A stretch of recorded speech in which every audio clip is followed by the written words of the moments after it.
Здраво на сите, добре дојдовте во седмата епизода од втората сезона на Издиши се, подкаст за поправка на секојдневното расположение. Во текот на нашите животи сите се соочуваме со различни предизвици и ситуации. Некои од нив се непредвидливи и ни се случуваат во моменти кога најмалку очекуваме и сме најмалку спремни. Па во тие моменти предизвикуваат некаква бура во нас и тогаш не знаеме како да реагираме. Нашите секојдневни предизвици се мост до изнудување на одредени емоции кои би требало да ни поминат низ нашето тело, нашиот мозок и истите да ги изнесеме преку нашето однесување.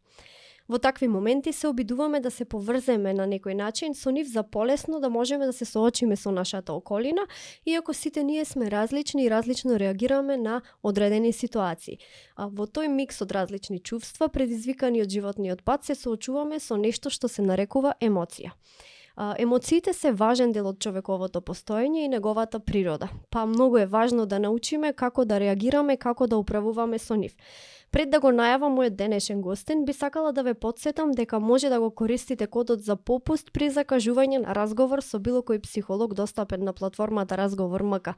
За да може да го искористите попустот, ќе мора да ја симнете апликацијата Разговор МК на вашите мобилни уреди и при резервација да го запишете кодот Издиши се 15. Кодот го имате и во описот на оваа епизода. А исто така нашите пријатели од себе служувалка имаат супер понуда за сите средношколци и студенти при закажување на разговор со било кој од психотерапевтите од тимот на себе служувалка добивате 15% попуст. Особена чест ми е што официјално можам да споделам со вас дека Издиши се е дел од првиот агрегатор на подкасти во Македонија, podcast.mk. Од таму можете да пристапите до нашиот YouTube канал и да ги гледате сите наши епизоди. А мој денешен гостин е лиценцираниот психолог Бојан Ѓоргиовски и со него ќе зборуваме малку повеќе за емоциите, прифаќањето на емоциите, свесноста за нивното постоење и емоционалната интелигенција. Бојан, здраво, добре дојде во втората сезона на Издиши се, како си? Здраво, Симона, се чувствувам супер. Фала ти на поканата и мило ми е што сум дел од овој подкаст и се надевам на одличен разговор, бидејќи си одбрала тема што е доста обширна и доста важна, да речам, во денешно време, кај што некако немаме време за емоциите. Пред да почнеме подетално да зборуваме за темата емоции, би сакала на почеток да објасниме што се емоции. Па вака, емоциите се всушност доста комплексни психолошки процеси и состојби, кои што најчесто се јавуваат како реакција на некои надворешни стимулуси или пак на некои наши внатрешни, да речам, доживувања и мисли. Така што важно е да се каже дека емоциите имаат три аспекти: субјективно доживување, физиолошки реакции кои што ги предизвикуваат, како и бихевиорална манифестација, односно тоа е надворешното и видливо манифестирање на емоциите. Накратко би кажал за секој дека всушност тоа субјективно доживување што го нарекуваме е она како секој ја доживува емоцијата и многу зависи од минатите искуства што ги имала личноста или едноставно во каква средина има пораснато, кое место имале емоциите во таа средина. Потоа физиолошките реакции се најчесто реакции поврзани со автономниот нервен систем, кои што на сите ни се познати: забрзано чукање на срцето, забрзано дишење, згрченост на мускулатурата и други реакции што се јавуваат во зависност од тоа за која емоција станува збор. И исто така бихевиоралната манифестација е всушност на некој начин како се манифестира емоцијата на нашето тело, да речеме, како кога не гледа некој однадвор. Се гледа тоа низ нашиот став на држење на телото, тоналитетот на гласот, фацијалната експресија и слично. А од каде потекнуваат емоциите? Па, гледано психолошки, значи низ призма на психолошката наука, имаме доста различни гледишта за тоа од кај потекнуваат. Меѓу еволуционистите првично може да се каже дека емоциите се развиле на некој начин како некое средство за адаптација кон средината, што ни овозможува да сме поактивни, да ни дадат енергија за да преживуваме и да се соочуваме со срединските фактори. Во науката постојат и други гледишта. Според некои теоретичари едноставно физиолошките реакции се тие што доаѓаат први, па после предизвикуваат она што го нарекуваме емоција кај нас, додека пак според други што се покогнитивно ориентирани мора да постои одредена мисла која што е во склад со која што ќе предизвика подоцна емоција.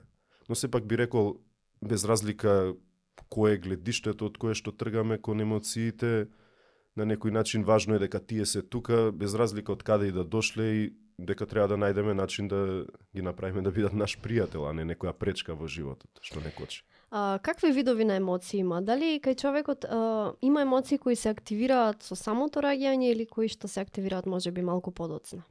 Да, значи, исто из ова првично би тргнало тоа дека пак ако гледаме научно, идеме во психологијата, има различни поделби според различни критериуми на кои што може и поделиме емоциите, но у глобала е прифатена таа поделба на базични емоции и оние што се покомплексни. Базичните емоции се смета дека се и вродени и дека ги има дури и кај животните. Такви се среќата, тагата, лутината, гадењето, изненадувањето.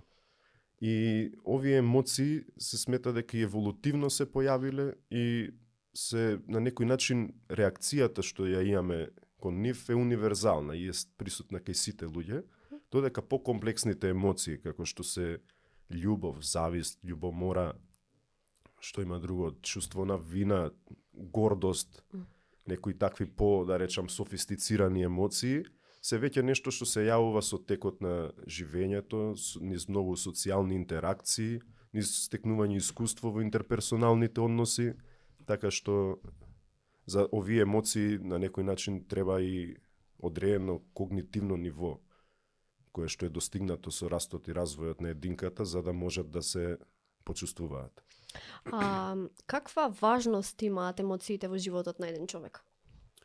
Па ја би рекол, емоциите се, нормално ние малци како професионална деформација, ние тоа на психолозите што ги сметаме за, ги ставаме на доста висок пиедестал, но сметам дека се доста важни, бидејќи влијаат на менталното здравје, влијаат на физичкото здравје исто така. Значи, емоциите се многу поврзани со анксиозноста, со појавата на депресија, начинот на кој што се носиме и ги менеджираме емоциите, многу е значаен и може да игра клучна улога во поглед на тоа, во појавата на одредени психолошки нарушувања. Исто така, подолг период, тоа се мисли на да стане дел од личноста, значи со години и години практикување на тоа да ги избегнуваме, да ги игнорираме емоциите, да ги потиснуваме, може да доведе и до физички проблеми, така што може да доведе до намален имун систем, доколку имаме пролонгиран стрес, анксиозност, некоја тага, некоја чувство на вина што подолго време не тишти на некој начин и не можеме да се ослободиме од тоа, може да предизвика понатаму и кардиоваскуларни заболувања и автоимуни заболувања, така што затоа се клучни. И исто би надополнил, многу се важни емоциите за градењето на социјалните релации што ги имаме спрема другите луѓе, односно без емоции не би можеле да воспоставиме некои значајни, да изградиме едноставно значајни пријателства, но и љубовни врски нормално, едноставно и односи со колегите на работа, емоциите играат клучна улога во тоа. Мислам дека интересно е да се спомне што предизвикуваат емоциите во нас. Да, емоциите предизвикуваат, интересно е за нив што предизвикуваат на различни нивоа на функционирањето наше реакции, како што и претходно спомнав, предизвикуваат физиолошки реакции. Тоа најчесто се изразува преку автономниот нервен систем, но исто така настануваат и некои хормонални промени при доживувањето на емоциите.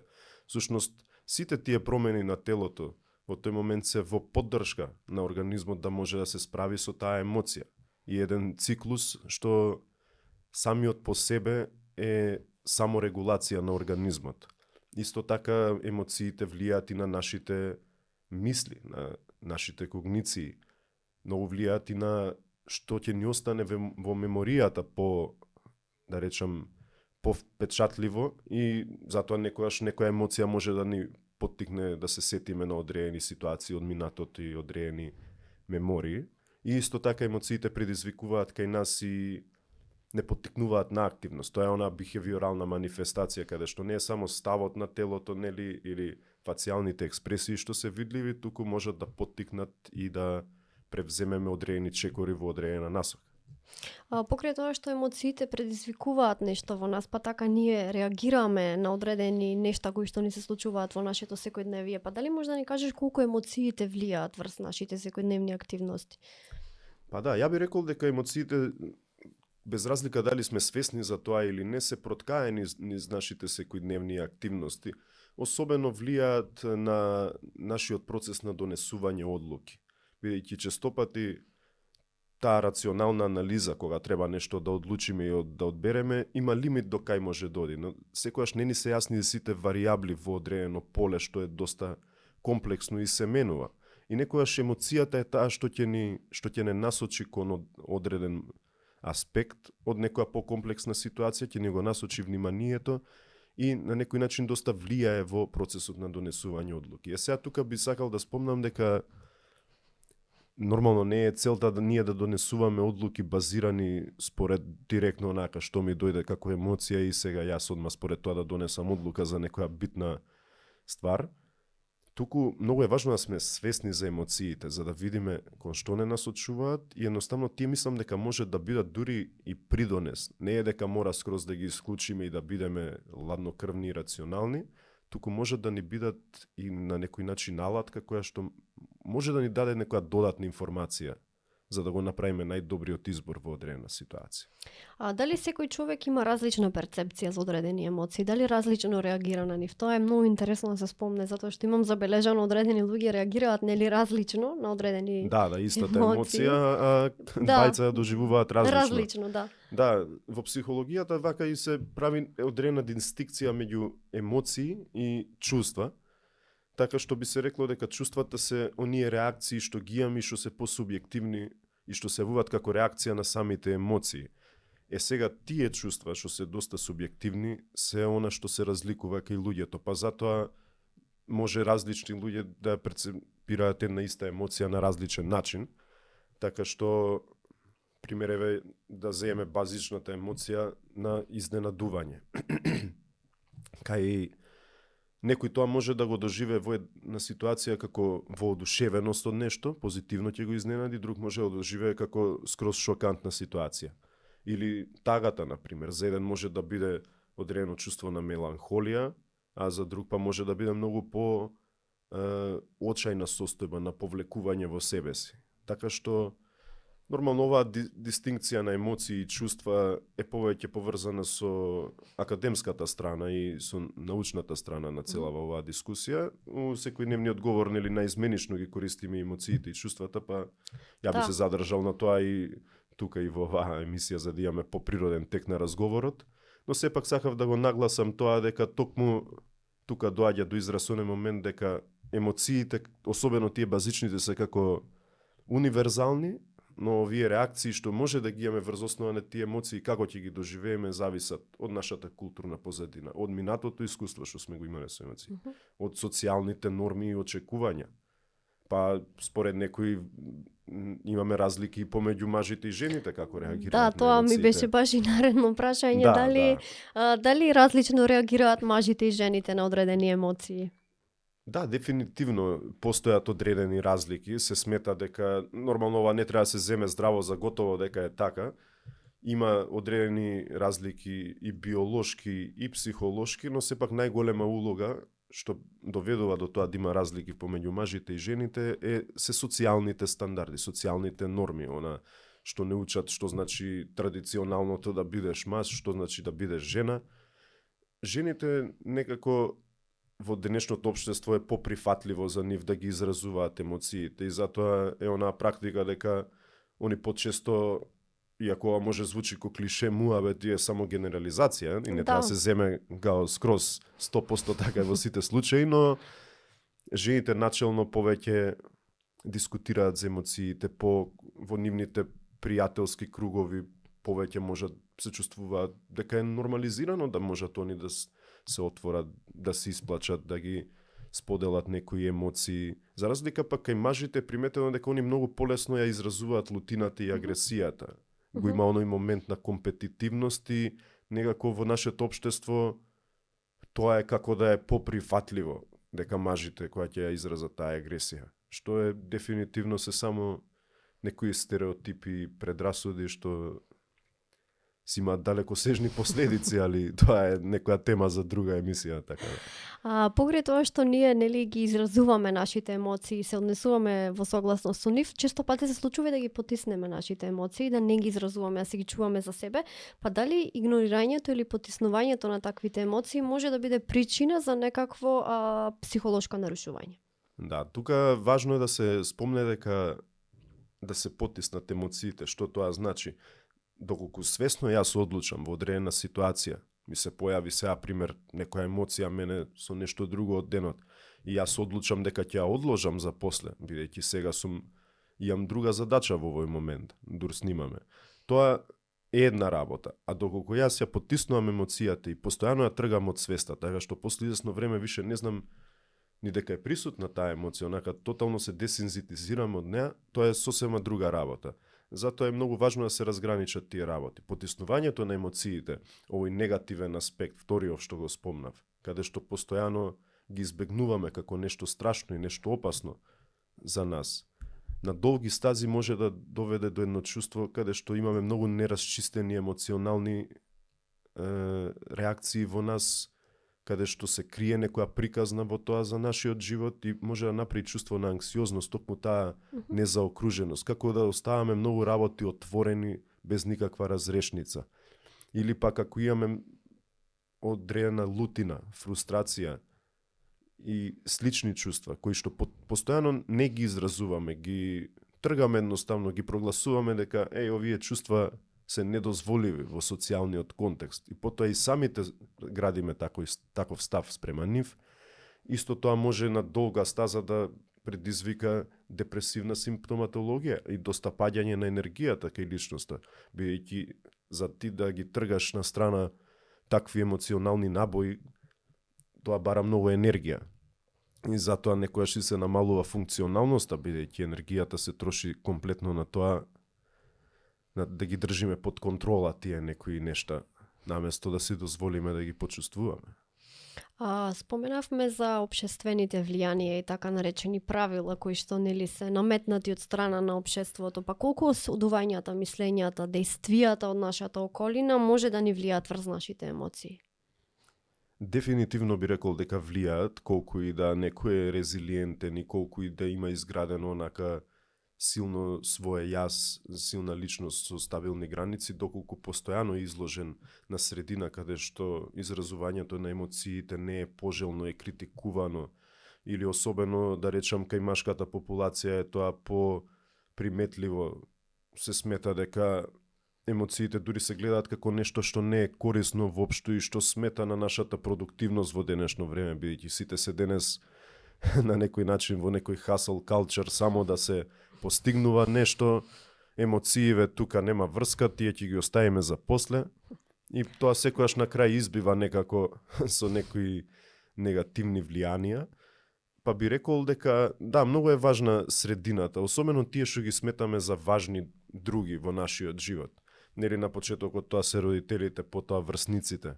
Многу е важно дека ако во таа средина не се практикува дискутирање за емоциите, се гледа тоа на тоа како на некоја слабост, како нешто што е страшно, како да не е кул или не знам како и уште да се концепира, дефинитивно дури и некој да има такво воспитување дека тоа е добро нешто, постепено, бидејќи сакаме да припаѓаме на групата, ќе се оддалечиме од тоа и на некој начин ќе се претопиме во таа група. Затоа е многу битно, некојаш не е проблемот кај индивидуата со нејзе, многу е битно во каква група се наоѓа. Кога зборуваме за емоции, зборуваме нели за позитивни и за негативни емоции, па некако на позитивните сите знаеме полесно да ги прифатиме, но како да се прифатат негативните емоции? Да, ако може само да се позитивни, би било најдобро. Да. Мислам дека проблемот тука настанува со тоа што на негативните емоции се гледа токму како и нивниот назив, на нешто негативно, нешто непожелно. Ствари, кај емоциите не постои позитивна и негативна емоција. Тоа постои кај нас луѓето и како ние им даваме некоја афективна димензија на емоциите. Сушност, многу е важно за негативните емоции, точно е дека не се пријатни кога ги доживуваме, но има еден момент што таа непријатност, тие некои физиолошки реакции што ги поттикнуваат кај нас, прават најчесто кога не сме запознаени со емоциите и особено ако нашата емоционална интелигенција не е толку развиена, прават да ние тоа го доживуваме како закана, како некој страв кога ќе се појави таа емоција. И дека би било многу опасно и страшно ако јас сега се препуштам и си дозволам да бидам тажен некој период или луд. Особено тука влагаат во игра и многу од социјалните норми и очекувања што ги имаме попримено, а не се скроз наши и наши вредности и ставови. Така што на некој начин проблемот со негативните емоции е да се нормализира, да се почувствуваат. И многу е важно за почеток ова да се прави во средина каде што лицето ќе се чувствува безбедно, дали е тоа со психолог, дали е со другар, значи не мора да е само со психолог или психотерапевт, но важно е да има средина каде што ќе може да се чувствува дека да, мојата емоција е валидна, се осеќам тажно, се осеќам повлечено, се осеќам лошо во моментов, али окей е да е така. И некако, колку поише градиме, да речем, искуство со соочување со емоциите, толку тие стануваат нешто што е дел од нас, го разбираме и не ни е нешто непознато и мистериозно што одеднаш сега мене ми прави некоја тахикардија и јас не знам што се дешава. Дали постојат некакви стратегии за управување и изразување на емоциите? Па да, би рекол, тоа секојаш го споминјам дури и на клиентите, моментот на водење дневник, колку и да некојаш сам на себе си звучам клише кога ќе го кажам тоа, сепак не можам доволно да го акцентирам и да кажам колку е важно, бидејќи али важно е да се направи на правилен начин. Кога викам на правилен начин, тоа значи кога пишуваме во дневник да си дозволиме тоа да биде место каде што ќе можеме да ги напишеме нашите чувства, но скроз на искрен начин, без цензура, без дека едноставно ако јас осеќам лутина спрема некој, пример, родител и сега јас се осеќам за тоа чувство дека не, ова е неприфатливо, ја не можам да го напишам на хартија тоа, мислам, како така за мајка или за татко да се осеќаш. Многу е битно тука да се сетиме дека тоа се само чувства, дека не е тоа дека ние не ги сакаме нив или туку тоа се само чувства. Многу е парадоксално со чувствата, ако си дозволиме да ги почувствуваме во целата нивна полнота и интензитет, всушност после не сме толку, да речам, приморани, преплавени од нив, а токму ако ги држиме под контрола и не си дозволиме пред себе да сме искрени и отворени за кое чувство, дека да, јас сум лут на тој и тој сега, и тоа е окей. Токму доколку не си го дозволуваме тоа, толку сме пореактивни и поосетливи после на наредни ситуации каде што ќе не потсетат на некое наше неразрешено чувство. Дали емоциите може да се изразат преку некое хоби, некоја инспирација или некоја активност која што ние ја правиме во нашето секојдневие? Да, дефинитивно.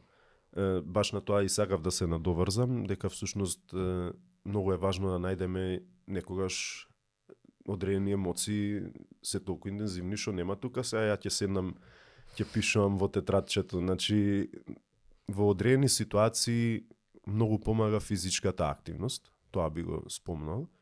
Се разбира, тоа не треба да се земе само како општ лек за се, иако влијае позитивно и на физичкото и на психичкото здравје, сепак одредени психолошки, да речам, проблематики треба да се решат со соодветна психолошка терапија, но ми е важно да потенцирам дека освен таа физичка активност која што може да помогне во тоа, многу е битно да се извербализираат некои емоции, да се каже тоа. Колку пати јас сум почнал да пишувам за некоја емоција, не сум знаел точно што има во мене, дур не го изразам тоа. И тогаш стигам до некои нови увиди. Исто креативната, да речам, експресија на емоциите е од исклучителна важност, без разлика дали е тоа свирење музика, дали е на некој начин одредено хоби, спортување некое или да е пишување, ликовна уметност, што и да е, значи едни од најголемите уметнички дела се поттикнати од многу длабоки емоции. Ствари луѓето што се артисти и уметници можат да почувствуваат широка палета на емоции и длабок интензитет на истите, што може токму да се канализира на прав начин во создавање на некоја фантастична креација или уметничко дело од висок калибар. Малку тука сакам да ги споменам и децата. Дали изразувањето на чувствата и емоциите кај децата е полесно и начинот на нивно управување? Дали може би тие малку поинаку реагираат на нив? Дали можат полесно да ги искажат своите емоции? Ова е интересно прашање, бидејќи тука има и два аспекти од целава приказна.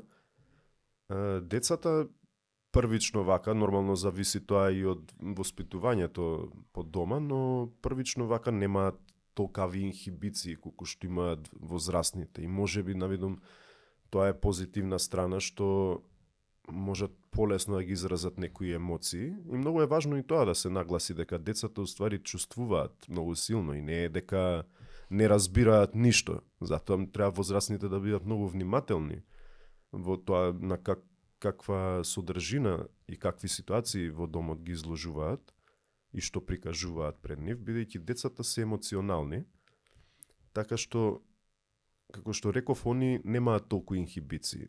Но ова не значи дека самото по себе е добро. Да, може да ги изразуваат полесно емоциите, но некогаш па има недостаток во саморегулацијата на емоциите, што е исто така важно. Исто и тој момент е што децата, например, па бидејќи немаат толку искуство, немаат толку изградено одбранбени механизми, можат многу болно да ги доживеат некои емоции, но затоа пак доста побрзо можат да простат и да преидат од негативна емоција кон позитивна. Затоа би рекол, самото по себе, тоа што можат полесно да ги изразуваат емоциите, во одреден контекст е добра работа, но некојаш ако отиде во другиот екстрем на тоа да подразбира тотално немање на самоконтрола и саморегулација на емоциите, може да се манифестира со најразлични тантруми, изведувања и слично.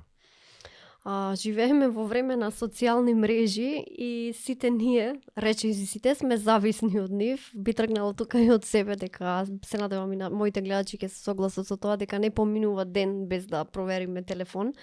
Па колку социјалните мрежи влијаат врз нашите емоции? Дефинитивно влијаат. Пробувам некојаш да ги видам кои се позитивните аспекти, ама некако имам чувство дека се помалце позитивните отколку негативните. Не ќе да звучам песимистично, но тоа е поише, да речам, мое лично гледиште дека има доста негативности што предизвикуваат социјалните мрежи во поглед на емоциите. Нормално тука зависи колку ги користиме, со каква свесност ги користиме, колку сме едуцирани за нивното користење, но начелно повеќето луѓе не ги исполнуваат тие критериуми, мислам вклучувајќи ми и мене, така што сме изложени на да речем, лошите ефекти од социјалните медиуми. Има оној момент, сите повеќето користат Инстаграм, сите се прикажуваат во најдобро светло на Инстаграм, гледаме нереално како некои луѓе изгледаат, сите шетаат негде на плажа во Тајланд, тебе гледам сега сите се оттидени и јас си викам, јас што правам тука, види. Знаеш, и го поттикнуваат тој момент дека да се споредуваме со другите, да заборавиме каде сме и дека уствари имаме прогрес на нашата патека и само е она чувство, види го овој, кај види го што прави, а не знаеме целата приказна за неговиот живот. Исто на социјалните мрежи има многу сайбербулинг, што не е никако регулиран, така што тоа дефинитивно влијае после и на, да речем, чувствата на помладите, особено во што се во тинејџерските години, во градењето на нивната самодоверба, нивното чувство за себе вреднување, се осеќаат дека не се доволно убави, дека треба да изгледаат со уште 100 скинкер производи само за да биде тоа перфектно и све како што изгледа на Инстаграм, иако во реалноста тоа не постои. Мислам и да постои, не е баш така како што е прикажано на социјалните медиуми. Исто има еден друг момент со социјалните мрежи што може да ни направи дисбаланс во нашите емоции, а тоа што сме изложени на многу информации. И, мислам, на сите ни се случило, гледаш 100 видеа во денот, Reels или што и да се, џабе потрошено време, после ништо не ти ни текнува на нив, а као тоа нешто ја учам едукативно.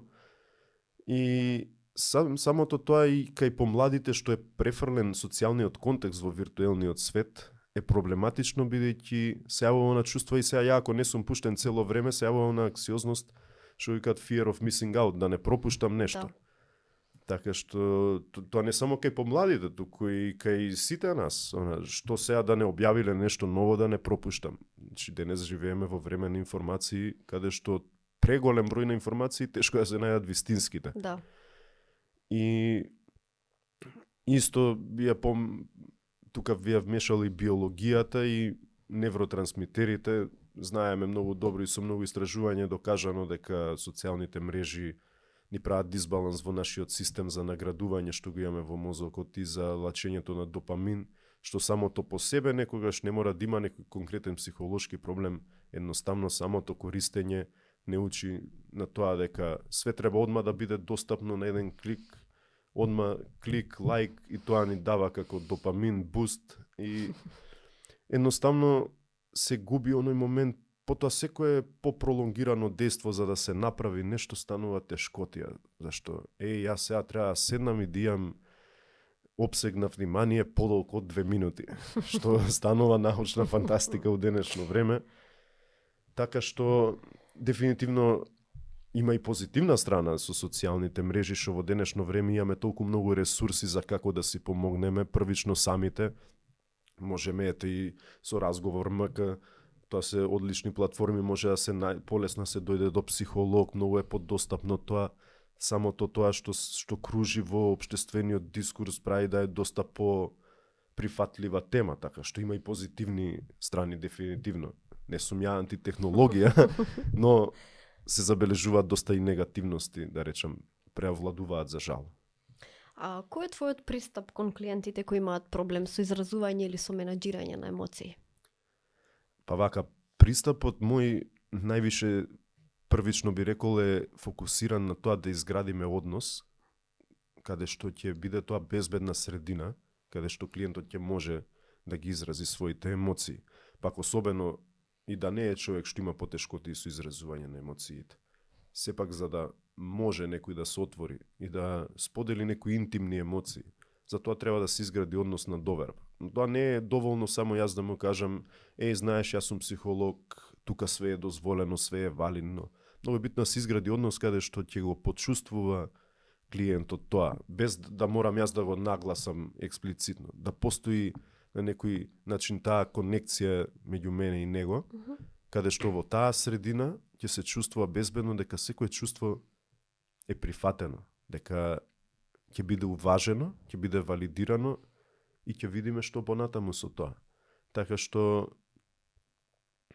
би рекол најважното нешто во целиот тој однос е токму градењето на таа доверба и на некој начин психолошкиот советник или психотерапевтот да ја стаи својата индивидуа, да го живее тоа што го збори, да не биде некој само што проповеда вака и вака за емоциите, туку да се гледа во неговата појава, дека тоа што го збори го практикува. Така. Спомена и ти на почеток и добро е тука да ја споменеме емоционалната интелигенција. Дали може да ни кажеш што е всушност емоционална интелигенција? Емоционалната интелигенција е всушност способност за препознавање, за разбирање, правилно толкување и менаџирање и контролирање на емоциите, со цел да се постигнат многу по квалитетни интерперсонални односи, како и значено е што оваа карактеристика е корисна нели во професионалниот свет и професионалните успеси. Зошто е важно да се поседува емоционална интелигенција? Па вака, емоционалната интелигенција е доста важна првично за себе си, за да се следиме себе си и нашите чувства. Односно, како што реков преска, на една емоција може да се појават многу чувства, што ќе бидат реакција на таа. И сега, кога имаме само одреена возбуда во нас и не знаеме што е тоа, изгледа многу пострашно и као нешто да ќе не преплави. Со развивање на емоционалната интелигенција ние учиме да ги идентификуваме емоциите кои што се појавуваат и тие чувства, да им дадеме име, да сме свесни, ова го имам осетено и друг пат, на некој начин му даваме име и неизвестноста е помала. Знаеме на некој начин што е тоа што се појавува во нас. Исто така емоционалната интелигенција нормално е поврзано и со ова што кажав, е поврзано и со разбирање на емоциите кај другите луѓе. И реков дека е поврзано, бидејќи за да можеме да ги разбираме емоциите кај другите луѓе, мораме да ги разбереме кај нас. Бидејќи емоцијата, тага, можам да ја имам јас, можам да ја имаш и ти. Али јас ако знам што е тага и сум имал искуство со тоа, без разлика дали ти ми кажуваш некоја друга приказна што е скроз друг контекст, чувството е истото. И на тој начин постепено се развива и емпатијата. И како што реков, многу емоционалната интелигенција е важна за градење на многу поквалитетни односи и љубовни врски, и пријателски односи, и односи со родителите, и професионален успех како комуницираме и како ги разрешуваме конфликтите со колегите на работа, но и во секојдневниот живот. И исто влијае на донесувањето одлуки на тој начин што кога емоционална интелигенција ни овозможува да на некој начин сме свесни кои емоции се појавуваат, како ни влијаат, кој е нашиот образец на реагирање што сме го своиле за емоциите, така што можат да ни помогнат во одредена ситуација за како да донесеме некоја одлука, или пак да ни кажат ова е поради тоа и тоа чувство, немој да брзаш во одлукава, нека помине чувство, па ќе видиме што е реалноста. Како да се развие емоционалната интелигенција? Па и тука би го спомнал повторно тој момент на водење на дневник. Неќам да се повторувам со тоа цело време, но дефинитивно не само водење на дневник, туку да имаме и една навика да си оставаме простор во денот за себе, кај што ќе можам јас да останам со своите емоции. Можам да ги запишам, да ги изразам на кој било начин, некој начин да си обезбедам период за интроспекција, да видам што се случува, да стапам во контакт со себе си, со своите телесни сензации, зашто ние многу често сме заглавени во мислите, каде што сме или во минатото или сме во иднината, забораваме да бидеме во сега и овде и да видиме што е тоа што е сега вистина за мене. Така што дефинитивно тоа е еден од начините да се работи на себе си, потоа да се експериментира со емоциите, да се испробуваат најразлични ситуации, да се следам себе си, да видам како реагирам јас во оваа ситуација, како во онаа, па да го споредам тоа со другите луѓе. Едноставно треба да имаме став кон емоциите како нешто што го истражуваме и го учиме, бидејќи никој не се раѓа со тоа научен комплетно, поради X причини може да дошло до застој во тој развој со емоциите. Така што многу е важно да имаме искрена заинтересираност за другите луѓе, да дискутираме со нив како функционираат. Кога идеме на кафе да не биде секогаш муабетот трач муабет, да оставиме периоди за многу позначајни подлабоки конверзации, не дека тоа мора да е секогаш, нели, длабока конверзација и бош муабетот си има свое место во социализацијата, што е доста значајно, но важно е да ги има и овие комуникации, да едноставно се даде значење на емоциите и кај мажите и кај жените, значи да имаме споделување. Да, тука е важна, мислам, емпатијата. Нели ја спомнавме и малку и претходно зборувавме за неа. Па како таа придонесува за градење и за зајакнување на емоционалната интелигенција? Па сметам дека емпатијата е во центарот, она е најфундаментална кога станува збор за емоционалната интелигенција, бидејќи колку повеќе ние се разбираме себе си следејќи се, толку повеќе можеме, како што реков и преска, да ги приметуваме некои емоционални состојби, дури и некои посуптилни пројавувања на тие емоции кај другите луѓе. И токму оваа способност нас не прави да можеме да бидеме подобри партнери, да бидеме подобри пријатели. Едноставно, луѓето што имаат повисок степен на емпатија, како да можат да ги почувствуваат другите луѓе или да почувствуваат атмосферата во која што се наоѓаат, па соодветно да изреагираат на тоа.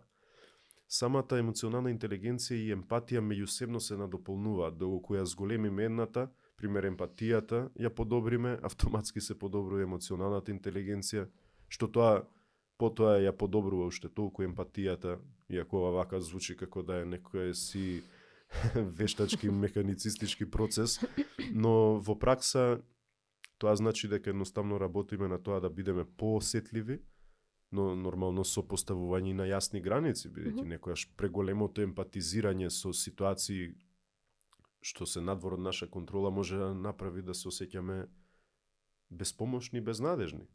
Така што важно е таа емпатија да биде насочена на битните ствари. Тука сакам повторно малку да се вратиме кај децата. Дали кај нив е можеби поразвиена емоционалната интелигенција и доколку не е, како може да се негува?